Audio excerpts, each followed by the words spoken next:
Une des raisons principales pour laquelle tu n'atteins pas tes objectifs, c'est que tu as une mentalité de victime. Avant de te mettre en colère, de m'insulter en commentaire, on va être très honnête, toi et moi, tu as une mentalité de victime. Et on est tous concernés par ça. Il y a certaines choses que tu n'as pas dans la vie parce que tu te positionnes comme une victime. C'est à cause de mes parents, c'est à cause de mon passé, c'est à cause de mon ex, c'est à cause de ceci. C'est toujours à cause de quelqu'un. Et c'est facile de toujours trouver un coupable à nos échecs, de toujours trouver un coupable à notre non-réalisation. Mais à quel moment tu vas prendre l'entière responsabilité de tes choix et de tes décisions, assumer pleinement tout ce que tu as pu faire comme erreur et continuer à avancer. Une personne en position de victime ne finira jamais par atteindre les objectifs qu'elle s'est fixés. Ça peut se faire par un concours de circonstances un peu hasardeux, mais sur le long terme, cette personne ne va jamais s'en sortir. On aime, on admire les gens quand on va sur Netflix, quand on les regarde à la télé, tout ça, etc.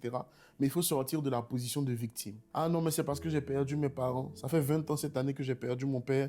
J'ai perdu ma mère en 2011, j'ai pas forcément grandi avec elle. J'aurais pu être du côté des statistiques qui disent que les gens qui ont perdu leurs parents, voici comment ils finissent, etc. Mais je me suis dit non, j'ai pas besoin d'être dans ce côté des statistiques là. C'est pas une fatalité. Tant que je suis vivant, je peux me lever tous les matins et essayer de vivre une vie différente. C'est difficile? Oui. C'est possible? Oui. Tu peux être comme une victime ou te dire à un moment donné, il y en a marre un peu de cette vie que je suis en train de vivre. Il y en a marre un peu de tout le temps chercher un autre coupable, etc. De me terrer dans mes larmes. Tu as le droit de pleurer, tu as le droit d'avoir des émotions, mais tu n'as pas le droit de rester à terre tout le temps en attendant que quelqu'un comme ça viendra te sauver parce que tu as une vie, tu as tes mains, tu as tes pieds, tu as ton cerveau, tu as ton esprit, tu as une âme, tu es capable de faire des choses différentes. Mais tout dépend de toi.